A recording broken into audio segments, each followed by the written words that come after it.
Hi Vaishnavi, open. Hi, people. Good morning. Good morning. For you. I'm good. Here's a cup of coffee and nothing for you. So you shouldn't drink and drive. What is this? Yeah. It's such a good weather and having a hot cup of coffee, it's bliss. Thank you so much, Vaishnavi. It just made my day. Pleasure, Mega. My pleasure. Mega, don't you think this coffee feels a little different today? Maybe it's going through a coffee roast breakup. Maybe. Good you brought this up. So today I'm taking you a place where coffee gets judged for these kind of crimes. So are we going to CBI crime branch? Not CBI, but yes, we are going to Coffee Board of India, where your questions get answered by Coffee Quality Division. So is there a place where people taste coffee for living? Yes, there is. Oh, nice. I would love to know what they have to say about this one actually. I feel it's going to be a very good experience learning about how a great coffee is made. Yeah, actually. We are really excited to. You will enjoy it. So trust me, from today you will never judge your coffee blindly. I'll make you meet the real OGs of coffee. Wow. Exciting, Mega? Very. Yeah. So let's go. Let's go.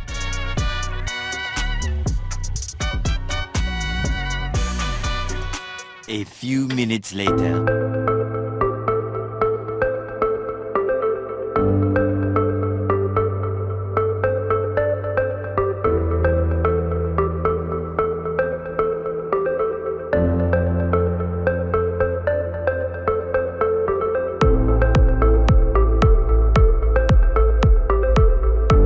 Good morning, sir. It's an absolute meeting you today. So that's Vaishnavi and she's Megha. So he's a man I was talking about, Mr. Mandapa from Coffee Quality Division. He's a OG of coffee in India. So I have spoken a lot about you with them, right? And I want you to introduce yourself, sir. Okay, I'm Dr. Mandapa. I head the quality wing here at the Coffee Board. So anything to do with quality when it comes to Indian coffee, basically we are the people who facilitate all the other stakeholders and anything to do with quality. I have a fantastic team here and a good organization which I work in. So I come from a coffee background, and one more reason I'm here, I come from Coog, which is also a coffee growing region, and one more reason for me to be here. Sir, every job has its rhythm. What is the day-to-day like at Coffee Board? Of course, closer to home, and every day is different out here.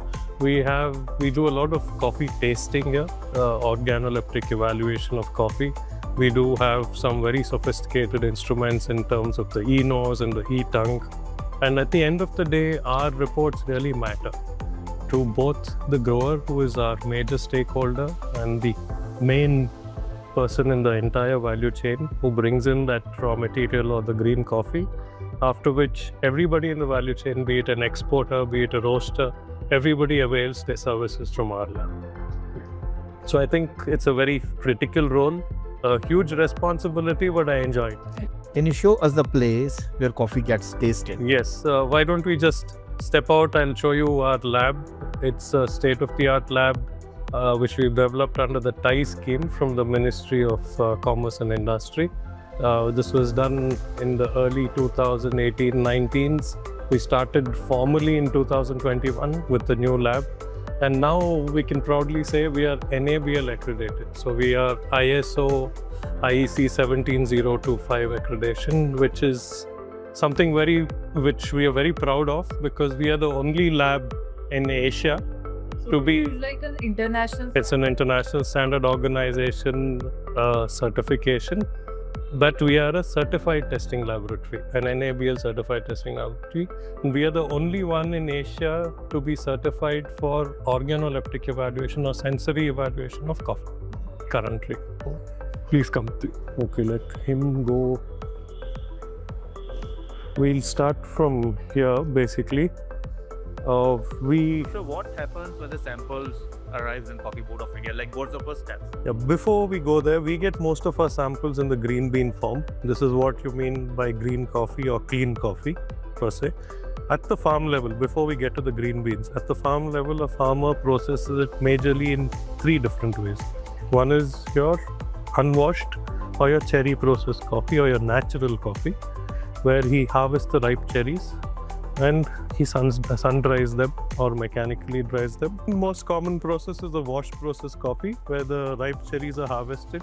They undergo a process called pulping. This is a primary process which happens in the thing, where the outer skin is removed, the mucilage washed off to get something called as parchment coffee or your wash process coffee. Why it is called parchment is you have a nice parchment layer over the coffee. You peel it off. You peel and polish it to get something called as green coffee. It's called like silver. It's a silverish layer. It's like a parchment layer, parchment paper kind of a layer. So it's around. So once you peel and polish it, what you get is a green bean or green coffee. And in India, as per the Indian Coffee Board standards, we classify our coffees based on size and a little bit of defect count or a tolerance limit as we call it.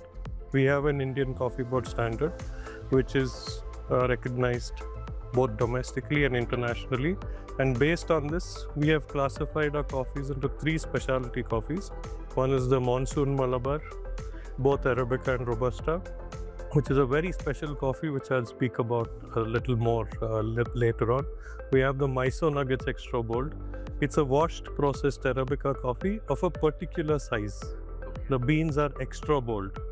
So in terms of size, they sit on a screen size of 16 and 19 and above. So that's why you have the extra bold beans here. Then you have Robusta Capi Royale. This is again a specialty Robusta coffee. India has a distinction of growing both Arabica and Robusta. This is again a grade specific coffee of a particular size. It's a washed processed Robusta coffee of a particular size. Our Indian Robustas, we can proudly say, especially our wash processed Robustas, are some of the finest in the world.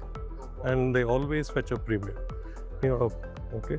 Other than that, we have 10 premium grades, again based on size and certain defect parameters which have to be negated from the lot. And we have 25 commercial grades. All this is basically for trade purpose. What is the probability that coffee can sustain till 2050? Okay, like it's an agricultural produce. This is just an image of a typical coffee estate. In India, we grow it under a shade system. It's a 2-tier shade system, which is again very unique. And other countries, they grow it in the open. So we are a more sustainable, eco-friendly way of cultivation, if I can call it. There's also this theory of by 2050, coffee in the world may not exist because it's very sensitive to climate and other weather vagaries. So in our case, I think I can confidently say because of the way we grow it in India, we are surely going to go beyond the 2050 and be more sustainable in nature. So basically protecting the coffee plant. Yes, the ecosystem around there, both the flora and the fauna which exists there. You have natural native timber yielding trees as the first tier, which are the bigger trees you see. The second tier is basically your maybe your fruiting trees, certain other trees. We also intertwine our trees with a lot of pepper, which acts as a secondary crop. We have a lot of mandarins, of late avocados and butterfruits who've taken center stage. What you see down here are the coffee bushes. Okay. Trees are grown to shade the coffee. We have a harsh summer. So basically Arabicas grow better at higher elevations. They grow at around 25 degrees Celsius is what is ideal for them. Anything over that is a little too much. Robustas can grow at lower elevations. They are much more robust, but they're drought prone. So they need a lot of water in comparison to Arabica. During the blossom, the coffee estate is a beautiful sight. It's a snow white. The entire estate turns snow white. The flower has a heady, nice jasmine-like perfume. Let me not call it jasmine, let me call it coffee blossom. Extreme, very intoxicating, and it's a beautiful sight with the bees buzzing and the perfume in the air and the snow white coffee farms. It's a beautiful sight. After which it matures into green beans and it turns red, usually red, yellow, or a dark purple in certain cases. In India, we harvest our coffees manually by hand. Okay, which is again very unique in comparison to most of the other countries which have mechanization to a large extent. Here it is selectively picked to pick the ripest cherries first, which adds that extra quality touch to it, as well as the warmth which comes with personally hand-picking it and selectively hand-picking it. So these are some of the distinctions. After this is what I mentioned. It goes through the various processes, the pulping processes, and it is either dried on raised beds or in these drying yards, like you see in these images. Okay, what you see drying here is parchment coffee, what I said, the wash process coffee, which has to be raked evenly for uniform drying. So the entire process from growing it all the way up to the post-harvest processing is very, very critical when it comes to maintaining and preserving that unique quality of Indian coffees. Does drying process change the taste of the coffee? If you don't dry it well, coffees can get moldy and defective. Yeah, we have specific limits for moisture as well. We do not allow any moisture over 11.5% as per our Indian Coffee Board standards. This is specifically to prevent mold growth in coffee. So there's moisture present and the water activity is high. It leads to mold growth. The mold in turn, a fungi, basically ochratoxin, which is produced as a byproduct. And this toxin is a potential carcinogen. So to prevent all that and to increase the shelf life and preserve it for later use, this is very critical. That's the first stage, what we look. So I would like to ask one thing. Where we see in the nameplates like it's Robusta Cherry PP and somewhere is something. Yeah. It's something like a grade that These are like given to particular correct. Yes. So each one, if you say a plantation A is a superior grade, a B is the next, then you have C, then you also have the blacks, bits and brokens. See, like I said, it's an agriculture produce. You're going to have different sizes, different grades. Defects are going to come into the picture. But everything is tradable. Nothing goes to waste. Everything has a use to it. And that's the reason we grade it and differentiate the different grades of coffee based on the size, the defects present. And each one of it has a price assigned to it based on this. And we have AA. Before AA, we have the Mysore Nuggets Extra Board. That's the largest when it comes to the size. The second is AA, then A, then we have B, C, and then the bits and the brokens. So usually we were fortunate enough to have the AA coffee. Yeah, we generally have a good Arabica coffee, a wash processed, what we serve here. Person he told his plantation. Plantation A. So All the coffee, like from A to the grower, everything is being used. everything, Is supposed to. nothing goes to waste. So everything over here has some value and is tradable at the end of the day. As you know, most of our Indian coffees go in the green bean form for export. Nearly 70% to 80% of it is exported. The rest of it is consumed domestically as well, which is further roasted, value added. We have a huge instant coffee or a soluble coffee market or manufacturing facilities in India, which we shouldn't forget. They are mainly giving you a lot of GDP and revenue to the country as well. They use all these different grades of coffee to produce instant coffee here and send it to various other countries. Additionally, they also value add. They can get in coffee from other destinations, value add and re-export it. So it again adds a lot of value to the as to the GDP of the country in terms of coffee revenue coming from coffee earnings. That's it. You must have I'm sure you spoke to Dr. Babu Reddy over there. If you look at it on an average, we produce around 3.5 lakh metric tons, but our exports are sometimes 3.8, nearly 4 metric tons. That's due to the instant coffee, which is value added here and re-exported. That's why you see that figure being slightly different in terms of exports. That's what. Okay, moving on from the green beans, we also have the distinction of 5 regional GI coffees and 1 process-specific GI coffee. I showed you a specialty coffee called the Monsoon Malabar. If you look at the Monsoon Malabar, it's very different from a regular green bean. Usually a green bean is say bluish brown, bluish green, grayish yellow in terms. This is looks a little bleached, bloated, slightly bigger in size. Okay, this is the distinction which comes due to the process it undergoes. So in earlier days, we used to ship our coffees. You see the logo there, it's very, very distinct. It's basically a ship, the Monsoon Malabar. In India, we monsoon both Arabica and Robusta coffees. In the earlier days, we used to ship our coffees through the sea route. So, of course, packaging was not so great. It used to go in wooden casks. In one such scenario, when it was basically shipped to a far-off destination, a Scandinavian country, the beans basically became like that.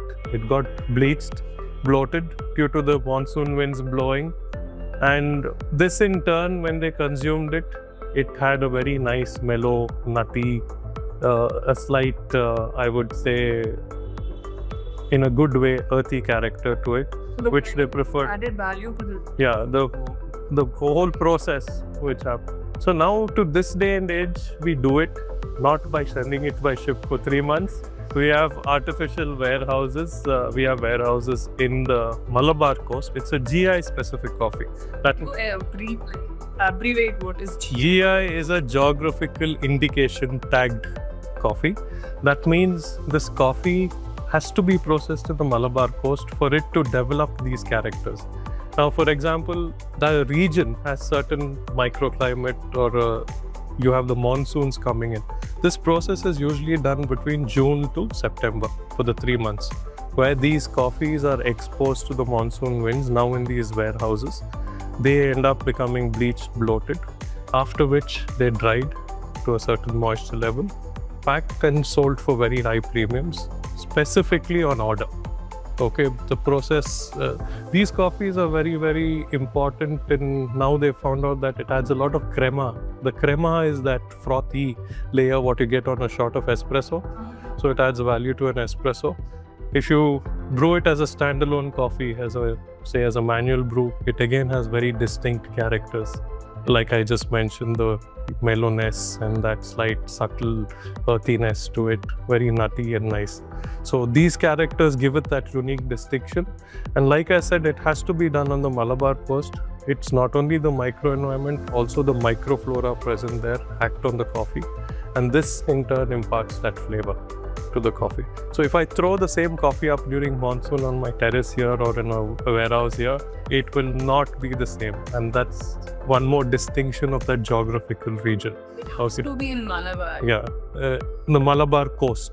So it's basically between Mangalore to Calicut in the south of India. Yeah. So moving on, we have Baba Budan Arabica coffee, which has also got a GI tag. This is considered as the birthplace of Indian coffee.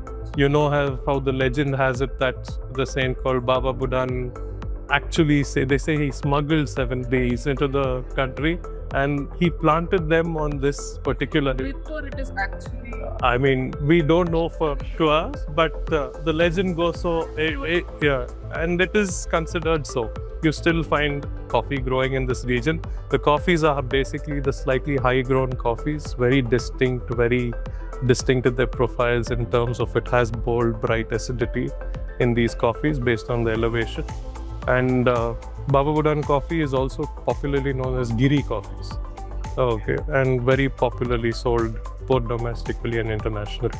Mainly Arabica growing belt, but of course there's a little bit of Robusta in the lower belts. Moving on, we also have Chikmagalur Arabica coffee. This is both in the same district. 1,000 meters and above is Baba Budan Giris. 1,000 meters and below is the Chikmagalur region. We have a geo-fence based on which, because of the regional characters, the coffees are very distinct. There's a lot of history, culture, of course the microclimate, the GI factors, as well as a coffee which adds distinction, and that's why they've got GI tags basically. So the center one is what we refer to as the mother logo. Okay, this is a lady like you see in that image there, hand harvesting, selectively picking coffee.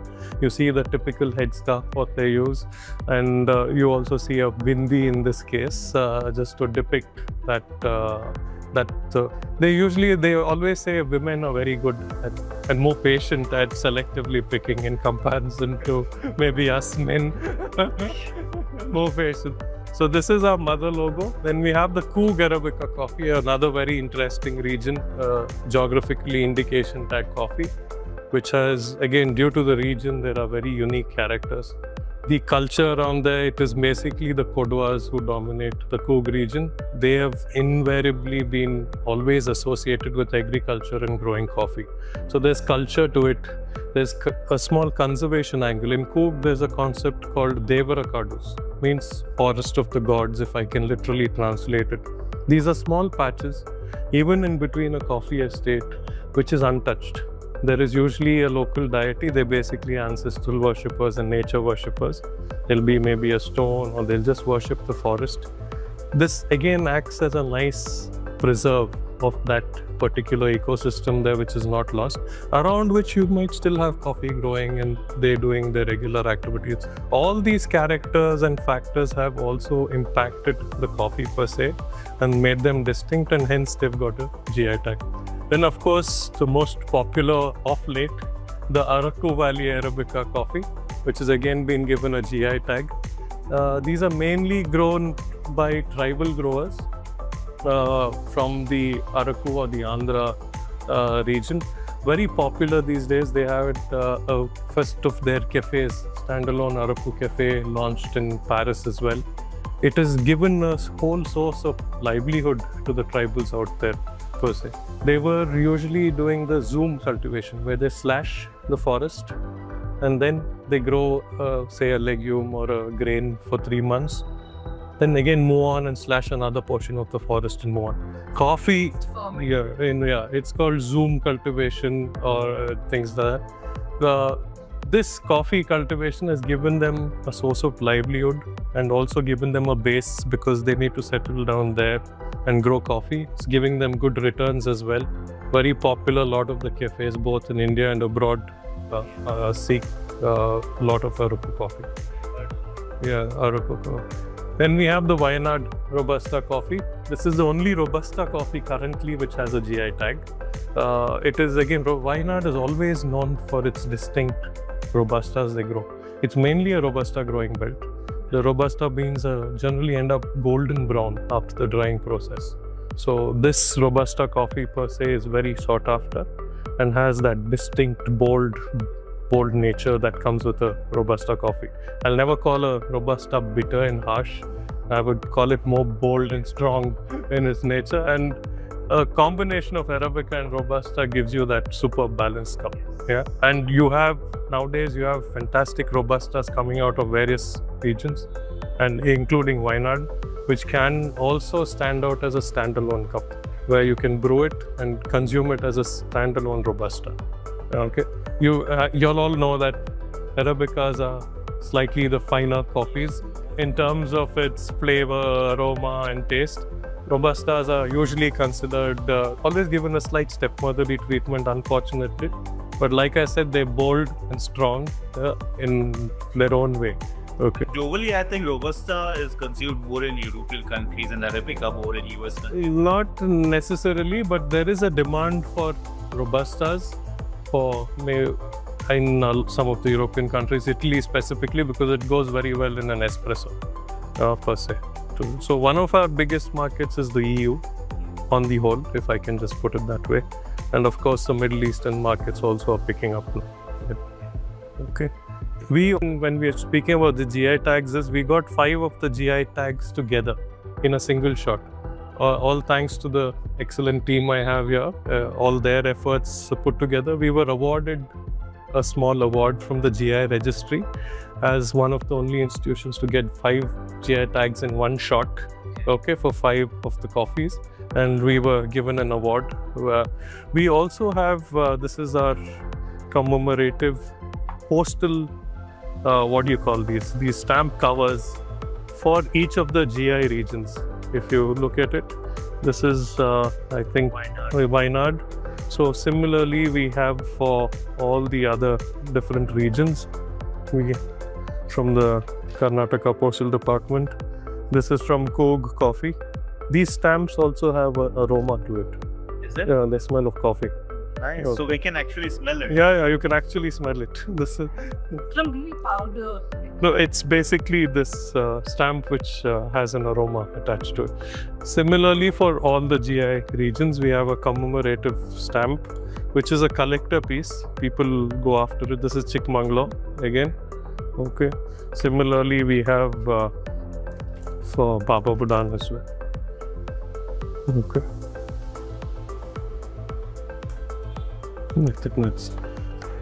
Yeah. So this is. Yeah, that's something you should give. Yeah. A stamp that You must have seen newspapers also where you can smell. So, okay, now let's move into the lab. So what are these awards for, sir? Do Coffee Board got an award or you are giving? So in this case, we give out awards. Of course, some of these are distinctions, like you saw the GI distinction we've got. Some of us go work as judges elsewhere, so some of those awards. But more of this is very interesting. We have something called as the Flavor of India Fine Cup Award, which we do as an annual event, mainly to encourage growers to produce quality coffee. So from the past 3 years, we've started doing a new drive called the Know Your Coffee campaign. Okay. Initially, it was just a Flavor of India kind of a competition where people were asked to submit samples. We would evaluate it for its characters, both physically and in the cup, and then award the Flavor of India Fine Cup Award. We thought we'll tweak it. We realized that the smaller growers were not participating. It seemed that they got overwhelmed when we called it a competition. So we tweaked. We played with their psychology maybe, if you call it so. And we said, why not we call it Know Your Coffee, let your cup speak. And more in the form of giving them feedback on what coffees they produce. So we initiated this, and believe me, it's a super hit so far. We're getting a larger number of samples, a lot more smallholder farmers from various parts of India participating, and we still give out the Flavor of India Fine Cup Award, which is subtly put at the end. is like a championship converted into a Converted into a drive to bring about. Our overall intention here is to up the quality. Let's be honest, India doesn't have the volumes when it comes to, in comparison to the other countries. So our forte is quality. So we have to keep building on that. We can't get too complacent saying, okay, we've produced some of the finest Robustas, Arabicas, always priced higher. But that's not it. We still need to keep our quality up. And until you encourage our main stakeholders, the farmers, to do so, there is no point moving forward. It's not going to be any different any further in terms of quality. So we did this small tweak. We still have the Flavor of India. We have 7 categories of awards we give based on the process and the varietal. So we have one for the washed Arabicas, one for the unwashed or the naturals. We also have another new category called experimentally processed. It can be a semi-washed, it can be anaerobically processed, it can be fermented with yeast, like various other things. We've also introduced, that's for both Arabica and Robusta, so that's 6 categories on the whole. We've of late introduced another category called alternate species. So with all this climate change and weather patterns changing, there is a small need to explore alternate species of coffee. So we said, why not encourage them? We also grow something called as Liberica and Excelsa in India. So Excelsa, basically they call it Mara Kapi. In Karnataka, it's called Mara Kapi. Colloquially, it translates to tree coffee, per se. So we introduced that so people can submit samples of that Mara Kapi, Excelsa or Liberica or any other species they're growing. In India, we also have about 20 odd native species. Okay, one what you must have heard of in the recent IICF is the Coffea whiteana, which is growing in the Pondicherry belt. We have Coffea bengalensis, we have Jenkinsi, we have Coffea cassiana, we have Coffea travancorensis. These are all native varieties. Of course, they're not big yielders, but we see potential maybe from a breeding perspective, from preserving that germ bank. They are more robust, but they may not be as productive, but at some point of time they can come of use. So to encourage people to still protect that germplasm in those regions, we've introduced this, and we've got some fantastic tasting Excelsas and Libericas coming in our way so far. So this is one of such awards. Some of these are, we have these national barista championships and a latte art, Brewers Cup. We also have the coffee in good spirits, what we introduced last year. This is mixing coffee with alcohol, alcoholic beverage, and it's a competition. And our champions, Coffee Board is the national body which is recognized by the World Coffee Events as the body authorized to conduct these competitions in India. We in turn have sponsored our national champion to represent India in the World Barista Championships and the World Latte Art Championships currently. In the coming years, we'll also have our champion representing India in the World Brewers Cup, World Coffee in Good Spirits, very soon in the World Roasters Championship and Cup Tasters Championship as well. So we plan to introduce this. This is more to encourage the next person in the value chain, that's basically the baristas and roasters, to get into, encourage them and give them a platform and showcase Indian coffees in good light at an international podium. This is our intention. Through this, I think the whole country is participating. Yeah, so it starts all the way from the grower. It moves on to the next person, the roaster, when we have the Roasters Championship in the future. Then we have the baristas. They're very important.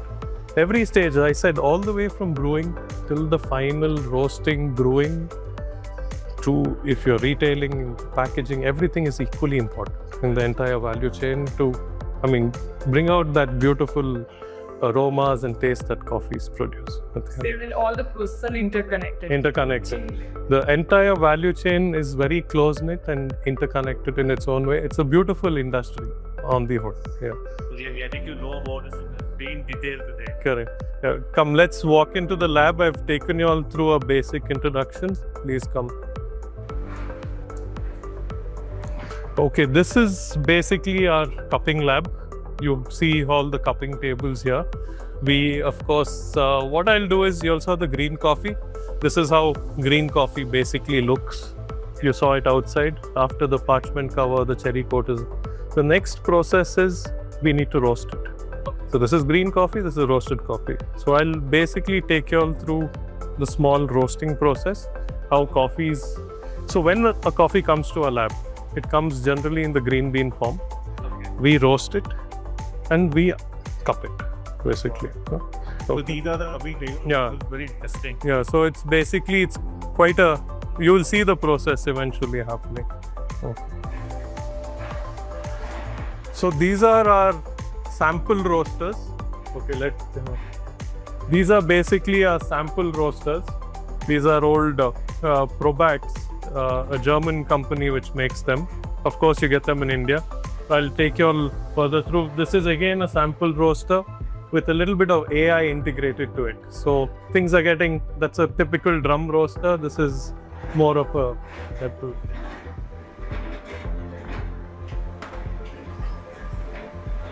Okay, so we roasters here. We have, again, it's basically a drum roaster. You have a flame here, a gas flame. Okay, I can even show it to you here for the camera. Like, you see a gas flame. You also get electric versions of this, and you have a rotating drum. Okay, but this is a very simple roaster. It has a temperature gauge, small controls for the gas, for the intensity of the flame per se. Okay, and you also have small airflow controls. If when I pull this, basically there's more air entering it. Okay, so what I'm going to do now is basically show you all maybe 2 or 3 different kinds of roasts. Okay, just for your understanding, it might take some. So I'm loading the green coffee. Of course, you see there's no aroma to it, nothing. This is all green coffee. Yeah, so you all can be certain that there's. How roasting beans is not only science, it's more of art. Now I want all of you all to keep all your senses alive. Here, keep your ears, nose, eyes, everything. Roasting is not only science, but it's a lot of art at the end of the day. So it's a nice combination of art and science. So I have loaded one. Similarly, I'm going to be loading another. What I'm going to do is I'm going to roast 3 different rows. Basically, now we'll go basically by visual.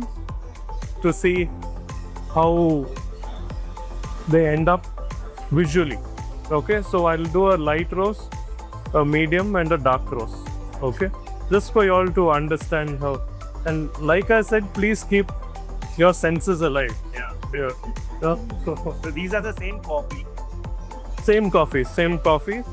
So I'll just show you two different roasts. Maybe one a light roast and one a medium roast. So this light roast and medium roast and dark roast, it is only with the time or with the temperature also? Both time, temperature, as well as, like I said, it's a lot of art. If you notice, I loaded it around 200 degrees Celsius, around 199. It initially dropped. That is because coffee is generally dry to a moisture around 11.5 to 12% is what I said. The moisture first dissipates. Okay, then it undergoes the next stage called as a yellowing stage. Can you see it slowly turns yellow? Correct. The coffee? Yes. Yeah. So I don't even need to look at it. I know by the smells and aromas that it. So there's a lot of chemical reactions happening. It undergoes a Skechers reaction. It undergoes a Maillard reaction. Then it undergoes caramelization. So to put it in very simple terms, you must have heard these different terminology or different roasts. So a light roast is also known as a cinnamon roast. Okay, that's because it basically, when the coffee comes out after a light roast, it'll look like a bar or a stick of cinnamon, the color. Okay, to give you another perspective, look at it from a chocolate perspective. All of you all have eaten chocolate. So imagine a chocolate with 80% milk, 20% cocoa. How it would look visually, how it would taste in a small way. That's what a light roast would give. The light roasted coffee will generally have slightly more of the acidity and the fruity characters coming through. Okay, so you basically understand your coffee and roast it accordingly. So there is something which you must have also heard of called as profile roasting, right? So profile roasting is nothing but you're monitoring the time, temperature, and these small turns in the pattern. So there's another important thing called as rate of rise. So you saw the temperature dropping, then suddenly it starts rising again. That's called the rate of rise. So all this is plotted against time and temperature to give you a roast profile. I think that machine works well. Yeah, Gives you graph. correct. So here, of course, you don't see a graph. This is more at it, physical. Yeah. So this is where you learn, and this is what in turn is incorporated there and made into a graph. You can share graphs. I can use my phone, load it into the machine. I can sit in my office and monitor the roast. Okay, similarly, you start off here, evolve to that, then move on to our huge commercial roaster what we have, which helps you.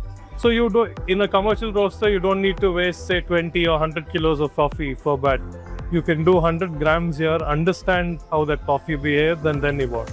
But with machine is for the small quantity, Small. and for the larger one there is a Commercial roast. This is called a sample roaster. So for most of our cupping protocols, we use the sample roaster because we just need about 100 grams of coffee to evaluate the good, bad, the ugly in the specific coffee session.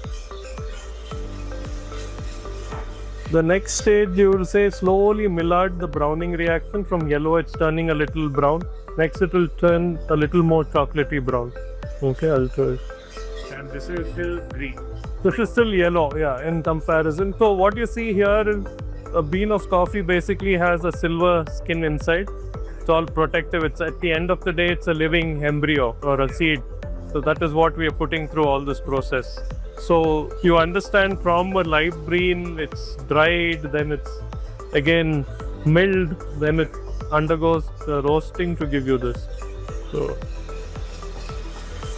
Now we can get it. yeah, now you get more of a cereally, I would say a biscuity smell.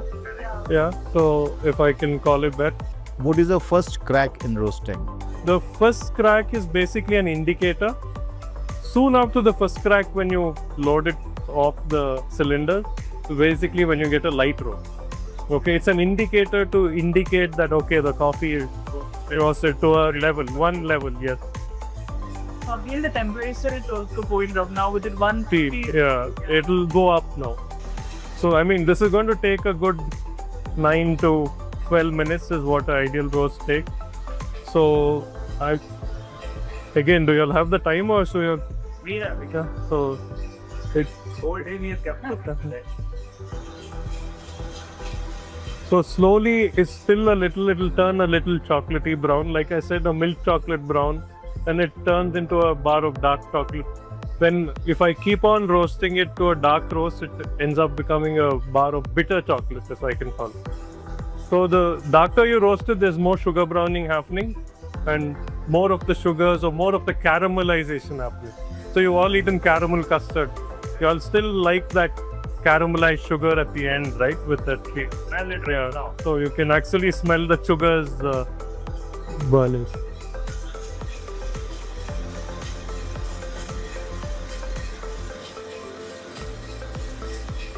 So can we roast it very slowly like this one is roasting? Yeah, you can. Little You can dip. Yes, half together. Yeah. I mean, then it ends up usually baked. It's not roasted. Can you hear Yes. light the sing? Now, Yeah. So that's basically the first track, which is a good indicator. Can you hear? We loaded this first. You can hear that, right? So the first track. so now this is like This is a light roast. After the first track, just leave it for a few cycles and then pull it out. Generally, you get a light The sound is the indication that's first crack. That yeah. like really confused. No, not it's not. It's one of the preferred roasts. Yeah.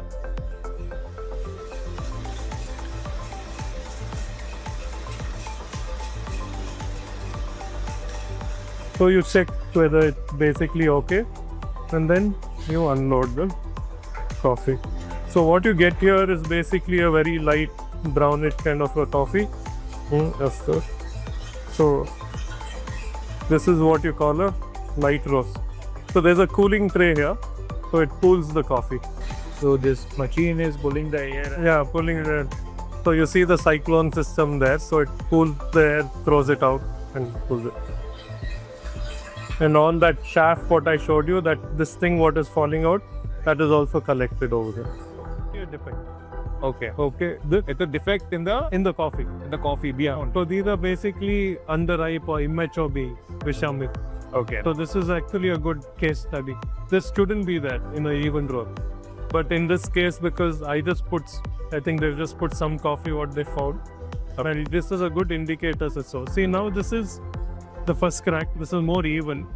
But then I'm leaving it a little beyond first crack. Okay? To give you all maybe a medium or a dark roast. Just to give you a comparison between the two. So a perfect coffee, roasted coffee should not have this uneven. Usually a good green bean will not have this. This can be always sorted.